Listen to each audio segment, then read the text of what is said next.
When building commander decks, we generally look for the most powerful and synergistic cards to use, pulling from vast online resources or what we have in our collections. But more and more, there are auto-includes for certain decks. Blue being one of the most dominant colours in Magic doesn't mean it lacks strange cards. Here are 3 semi-jank blue cards that could be the talk of your table. In a format where deck searching is prevalent, there has to be an easier way to punish your opponents for grabbing whatever they want while you await your top deck luck to turn around. Take a look at our first blue card, Psychic Surgery. Psychic Surgery is an enchantment that costs 1 blue and reads, whenever an opponent shuffles their library, you may look at the top 2 cards of that library. You may exile one of those cards, then put the rest on top of that library in any order. Not only does Psychic Surgery allow you to peek at the next 2 cards of an opponent's deck, it allows you to entirely remove one from the game.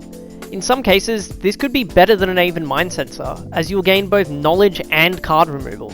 And let's not forget, Psychic Surgery's cheap cost means that if you get this out on turn 2, or even turn 1, your opponents now have something to worry about when casting any ramp spells early on.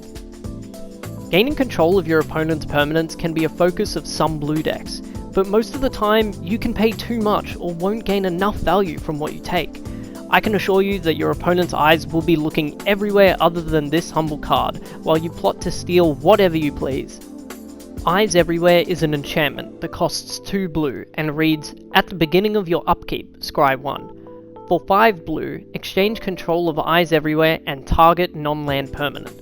Activate this ability only anytime you could cast a sorcery. Scrying at the beginning of your upkeep for 3 is an okay effect to have in the early moments of a game, but tack on the late game ability to swap this card with an opponent's Zendikar Resurgent, or even their commander, and you've got some true jank on your hands. No one wants to waste a Krosan Grip on this seemingly powerless card, until they watch you hand Eyes Everywhere to an opponent who can't produce blue mana, stealing their permanent permanently. I use Eyes Everywhere in Thrix, the Sudden Storm, as this deck looks to steal players' spells, and Eyes Everywhere fits very well in the early game board presence I look to establish. By sheer coincidence, this last card also has a cheap mana cost, and is also an enchantment. May your top decking woes be soothed once you slot this into your deck.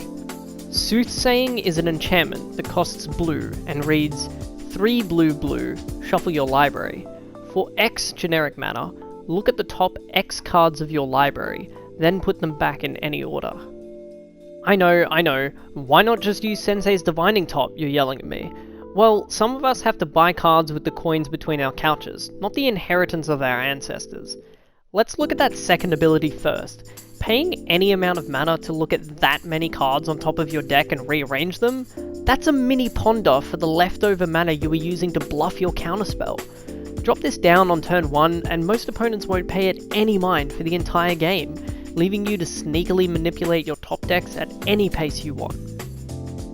Let's say you're playing Elsha of the Infinite, and you've got a pesky land on top of your library. Throw a couple of mana into Soothsaying and get that combo going. What if you're not playing a top deck mana strategy? No problem.